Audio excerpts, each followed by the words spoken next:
हाय मैत्रिणींनो, welcome back to my channel.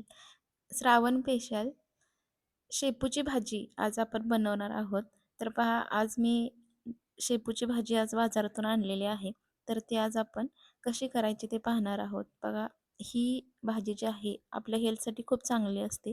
Hormones लेवलला संतुलित राखण्यासाठी या भाजीचा खूप उपयोग होतो. तर त्याची रेसिपी आता आपण बघूयात.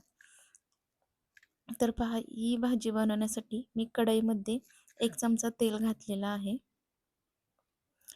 आणि आता त्यामध्ये तेल तापल्यानंतर 7 ते 8 लसणाच्या पाकळ्या मी चिरून घेतलेल्या आहेत. लसणाच्या पाकळ्यामुळे काय होतं बघा, की भाजीला छान असा लसणाचा वास येतो. म्हणजेच ती आपल्याला खूप टेस्टी लागते. तर पहा, लसूण परतल्यानंतर भाजी मी स्वच्छ अशी निवडून, धुवून ती छान अशी बारीक चिरून घेतलेली होती. तुम्ही बघू शकता इथे. ही शेपूची भाजी आपण आता यामध्ये घालून घ्यायची आहे. बघा किती छान भाजी आहे, हिरवीगार. जशी दिसते तशी चवीला सुद्धा खूप छान टेस्टी लागते. तर पहा, ही भाजी मी थोडा वेळ फोडणीमध्ये परतून घेते. छान अशी सगळीकडून परतून झाल्यानंतर त्यामध्ये आपल्याला मटकीची डाळसुद्धा घालायची आहे. तर मी मटकीची डाळ निवडून 1 तासभर भिजत ठेवलेली होती. आपल्याला जास्त साहित्य यामध्ये घालायचं नाही. फक्त लसूण, मटकीची डाळ आणि शेंगदाण्याचं कूट आणि चवीनुसार मीठ एवढंच साहित्य घालायचं आहे.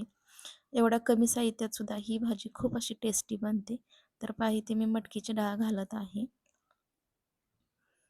मटकीची डाळ त्यामध्ये छान अशी मिक्स करून घ्यायची आहे. त्यानंतर आपल्याला चवीनुसार मीठ आणि शेंगदाण्याचं कूट मोठं-मोठं मिक्सरमध्ये करून घ्यायचं आहे आणि ते आपल्याला घालायचं आहे. इथे मी मीठ थोडंसंच घातलेलं आहे, कारण ही भाजी शिजल्यानंतर थोडीशी कमी होते. त्यामुळे आपली भाजी खारट होऊ शकते. त्यासाठी आपल्याला सुरुवातीला थोडंसंच मीठ घालायचं आहे. जे नेहमी बनवतात त्यांना अंदाज असतो. पण जर तुम्ही नवीन असाल आणि बनवणार असेल तर पहा, सुरुवातीला थोडंच मीठ घालायचं आहे. कारण ही भाजी शिजल्यानंतर खूप कमी होते. त्यामुळे भाजीची चव ही खारट होऊ शकते. त्यानंतर आपल्याला ही भाजी थोडा वेळ परतून झाकून ठेवायची आहे. 2 ते 3च मिनिटात आपली ही भाजी लगेच खाण्यासाठी रेडी होते. म्हणजेच लगेच शिजते. तर पहा, इथे भाजी तयार झालेली आहे. बघू शकता. खायला सुद्धा तितकीच टेस्टी लागते. तर ही भाजी तुम्ही नक्की एकदा ट्राय करा. व्हिडिओ आवडला असेल तर प्लीज चॅनलला सबस्क्राईब करा आणि व्हिडिओला एक लाईकसुद्धा करा. Thank you.